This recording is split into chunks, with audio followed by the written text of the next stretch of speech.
Ya, galian kabel di sepanjang Jalan Warung Buncit ini memang menyisakan sejumlah permasalahan, di mana diantaranya adalah paving block yang tidak merata diakibatkan perbaikan tanah, sehingga struktur tanah pun tidak merata. Dan selain itu pula ada beberapa paving block maupun beton yang diletakkan di pinggir jalan sehingga menghambat lajur perjalanan.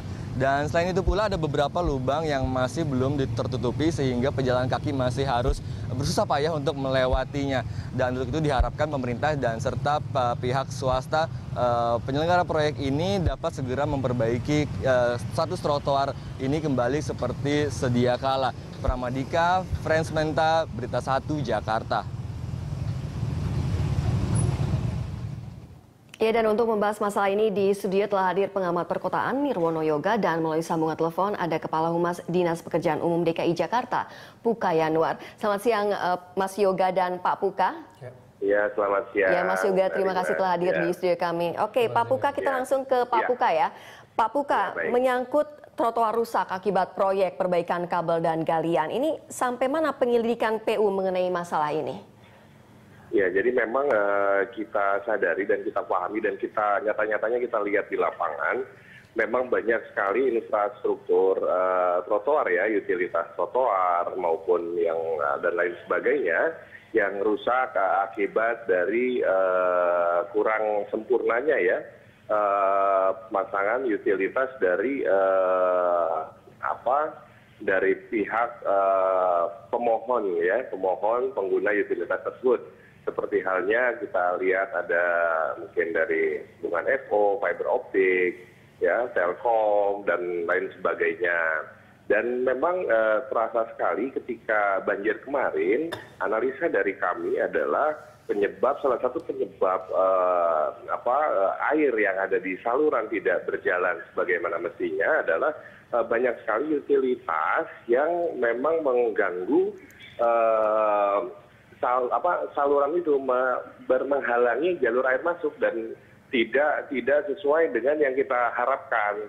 Karena aturan yang kita terapkan dan kita berikan kepada kami untuk memasang utilitas adalah 1,3 meter di bawah permukaan tanah. Demikian, Mbak Rizwa. Oke, tapi sebenarnya ini tanggung jawab siapa, Pak? Halo, Pak. Halo. Oke, Pak Puka bisa dengar saya, tapi ini sebenarnya tanggung jawab siapa? Ya, memang ini tanggung jawab kita semua. Artinya begini, kita semua, artinya pemohon dan pemberi mohon ini harusnya saling bekerja sama dan kita pun tegas. Karena begini, di lapangan supervisi yang untuk pemasangan utilitas seperti fiber optik dan lain sebagainya adalah mereka. Kita mengendalikan secara global, ya, kita melakukan survei awal dan kelanjutannya mereka yang melakukan supervisi. Oleh karena itu Pemprov DKI Jakarta telah tegas dengan himbauan manis sudah dan mungkin himbauan tegas ya kepada pemilik pengguna utilitas infrastruktur yang ada di Kota Jakarta untuk segera memperbaiki itu. Kalau tidak, kita akan melakukan tindakan tegas dengan melaporkan kalau perlu kepada pihak yang berwajib. Oke, prosedurnya seperti apa, Pak, pemberian izin ini? Ya, pertama pemohon itu memberikan mohon. Kita kan sudah ada trase di setiap wilayah yang ada di DKI Jakarta, sudah ada ketentuannya. Dan kita sudah ada ketentuan bahwa untuk menanam utilitas yang ada harus 1,3 meter di bawah permukaan tanah. Nah, kenapa di lapangan itu ada fiber optik 20 cm? Ya, karena mereka sendiri yang memasang, dan mereka nakal masangnya itu tidak seperti yang kita arahkan. Demikian. Oke, baik Pak Puka. Berarti itu galian ilegal ya Pak Puka ya? Kenapa? Berarti itu galian ilegal Pak Puka? Ya, jadi tidak ilegal, artinya begini. Setelah kita izinkan, mereka harusnya memasang dengan sesuai, mereka itu artinya pemohon itu siapa? Bisa dari PLN, dari Telkom, dari perusahaan optik. Nah, mereka itu memohon kepada kita izinkan, dan mereka harusnya memasang itu di bawah 1,3 meter. Oke, baik Pak. Itu kedepannya Dinas PU tegas akan mensurvei dulu, mendata semuanya, dan kita akan melakukan gunting apabila itu tidak ada sesuai dengan ketentuan yang ada. Oke, kita ke Mas Yoga ini. Mas Yoga, sebenarnya tanggung jawab siapa? Karena masih banyak galian-galian ternyata ilegal begitu. Ya, yang pertama tadi perlu diperjelas bahwa semua izin penggalian dan pemasangan harus melewati pintu di Dinas Pekerjaan Umum. Itu yang pertama. Kemudian yang kedua, pengawasan ini kan tetap dalam pengendalian Dinas Pekerjaan Umum ya. Artinya selama pelaksanaan pembangunan, selama itu di bagian jalan, otomatis tanggung jawab jadi pekerjaan umum. Kemudian yang perlu digarisbawahi ada dua. Yang pertama, bagi kontraktor atau pelaksana tadi yang nakal dalam tanda petik tadi, mestinya 1,3 ternyata hanya 20 cm, kita berharap berani tidak dalam tadi mensurvei ulang, bagi yang nakal-nakal itu dibongkar. Ini untuk menunjukkan keseriusan Pemda dalam hal menata jaringan utilitas. Nah, kedua, ini harapan terakhir terutama, mau nggak kita menata ulang seluruh saluran drainase di Jakarta berikut saluran utilitas menjadi terintegrasi. Kenapa? Jadi berarti sejauh ini belum terintegrasi begitu ya? Belum. Kalau kita lihat kan ini tadi, Mbak Rima bisa lihat bulan ini kabel PLN, bulan depan Telkom, bulan depan PDAM dan seterusnya kan. Jadi masyarakat bisa menyaksikan selama setahun bongkar pasang selalu terjadi. Terlalu sering. Ya, bahkan pada waktu yang hampir bersamaan. Nah, ini tentunya pertama harus ada proses pengajuan izin prosedur, hanya boleh 1 tahun sebelumnya umpamanya. Sehingga dalam tahun ke depan pelaksananya bisa diatur hanya pada bulan kesian saja. Di luar itu tidak bisa boleh. Bisa dikatakan bahwa prosedur izinnya pun belum tertib begitu ya? Karena semua bisa mengajukan dan bisa melaksanakan sesuai dengan waktu mereka sendiri. Nah, oleh karena itu sistem penganggaran juga harus disiapkan. Artinya sistem penganggaran kita antara masing-masing pemohon tadi harus disamakan. Karena persoalan utamanya juga banyak anggaran-anggaran dari pemohon tadi pencairannya tidak sama waktunya. Nah, ini kalau disamakan, umpamanya proses izin hanya boleh 1 tahun sebelumnya. Nah, berarti kan semua pemohon tadi menganggarkannya pada waktu yang sama kan? Karena setahun sebelumnya. Kemudian yang kedua, bagi pemohon ataupun kontraktor yang tadi tidak mengikuti aturan, harus berani diberikan sanksi. Berarti ini alasannya hukumnya lemah begitu ya? Ya, untuk pengawasannya ya, penindakannya yang masih lemah di lapangan. Tetapi paling penting terakhir, Jakarta harus merevitalisasi seluruh saluran drainase dan utilitas. Baik. Itu udah nggak bisa. Baik, Mas Yoga dan Pak Puka, kita harus break dulu ya pemirsa, tetap bersama kami karena kami akan kembali usai jeda.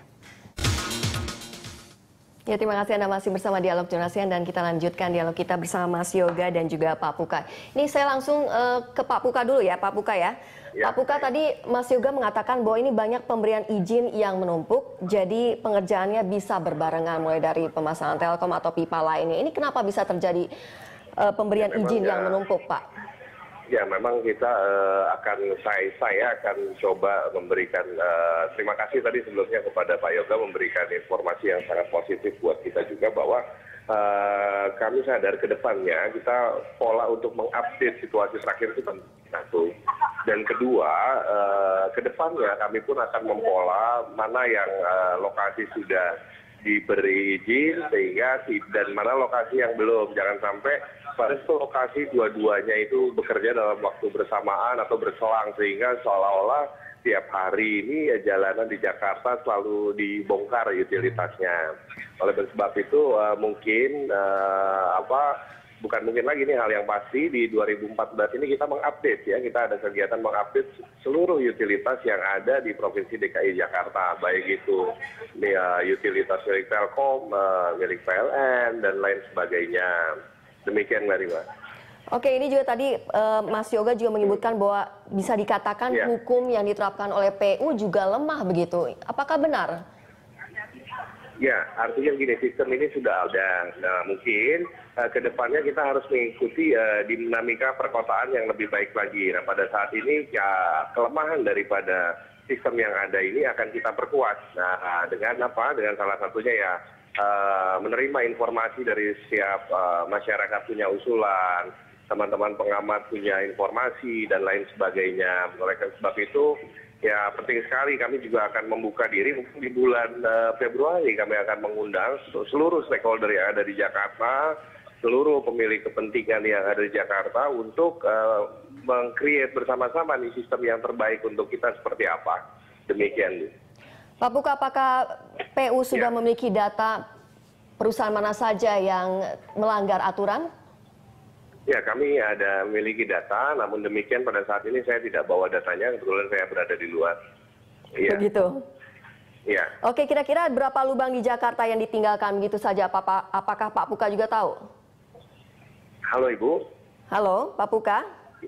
Ya, data kami semua mendata, artinya banyak sekali. Jadi masyarakat kan taunya gimana nih di jalanan kok banyak sekali lubang dan bekas utilitas yang ditinggalkan, itu semua termasuk dalam data kami, Bu. Dan akan kami sempurnakan. Bulan Februari kami berjanji akan mengeluarkan data itu sehingga akurat. Kalau saat ini kita keluarkan, itu belum lengkap, belum sempurna. Oke, Pak Puka, ini kan bukan masalah baru. Apakah sudah ada sanksi yang diterapkan kepada penggali-penggali ilegal ini?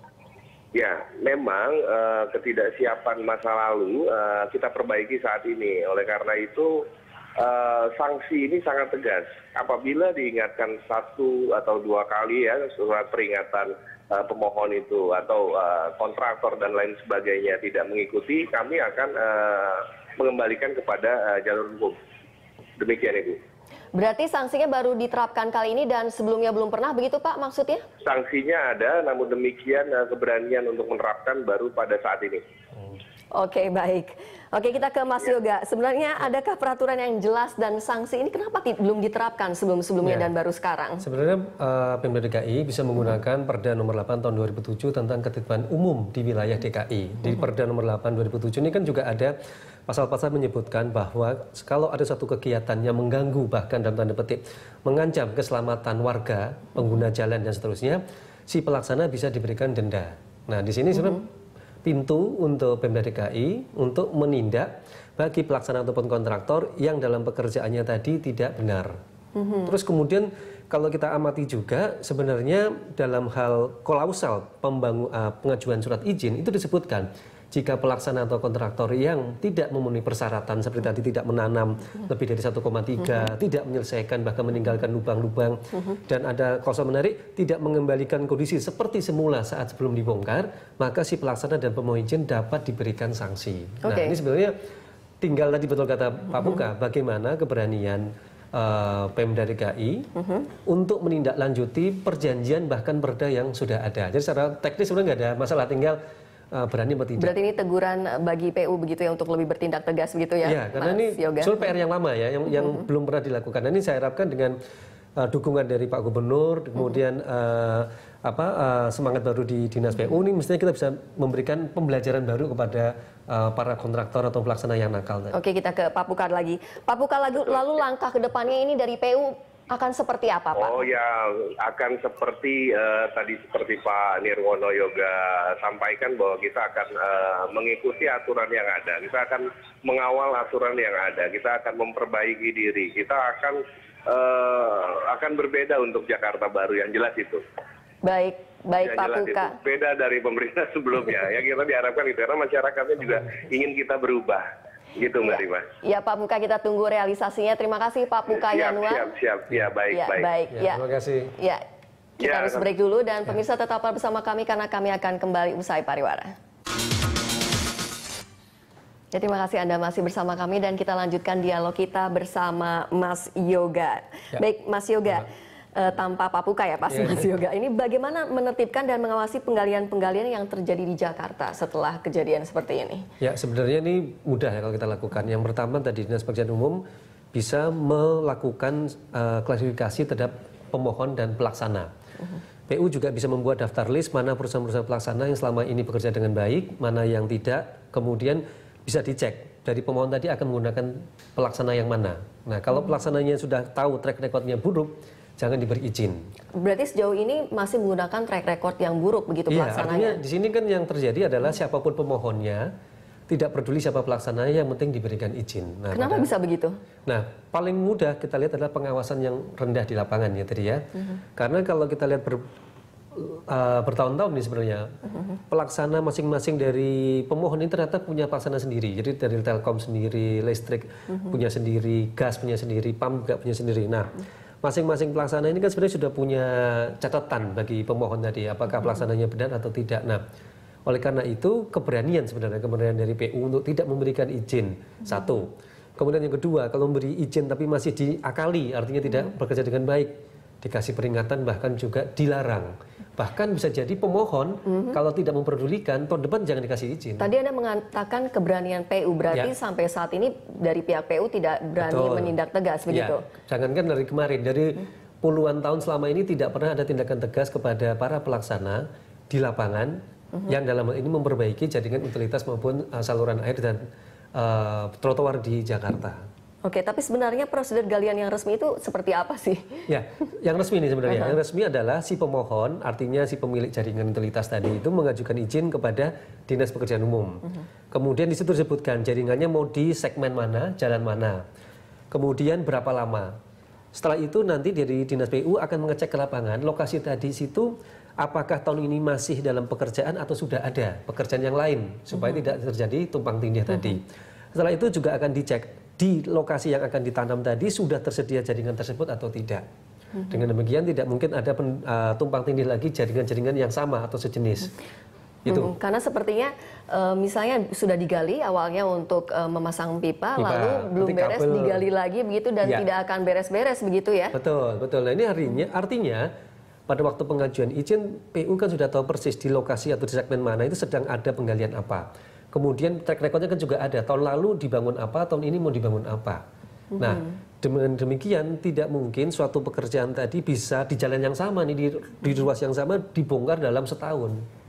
Nah, tapi di negara khususnya di Jakarta itu bisa terjadi. Dalam setahun bisa berulang kali pembongkaran. Berbulan-bulan bahkan dalam waktu 1 tahun dari 1 Januari sampai Desember istilahnya itu bisa terjadi pembongkaran berulang-ulang oleh berbagai pihak. Tidak yang sama ya, tapi artinya pihak yang berbeda. Pihak yang berbeda.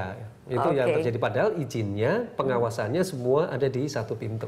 Berarti ini manajemen pengendaliannya tidak baik begitu ya untuk penggalian trotoar atau fasilitas umum lainnya begitu? Sudah pasti lemah. Ya. Sudah pasti lemah dan belum ada tindakan tegas dari Pemda DKI nggak ada. Itu. Jadi selama ini yang kita harapkan harusnya kalau memang tadi, ini kan komplain-komplain warga sudah banyak sebenarnya. Nah, sampai dengan sekarang saya belum melihat ada semacam contoh ataupun kasus yang menimbulkan efek jera dibandingkan di beberapa kota. Contoh 2 tahun yang lalu di Medan. Akibat pembongkaran utilitas dan trotoar tadi kemudian mengakibatkan kecelakaan pengguna kendaraan, warga tadi melakukan class action ke pengadilan kepada pemerintah Kota Medan. Nah, pada akhirnya pemerintah Kota Medan diwajibkan untuk mengganti biaya kepada warga.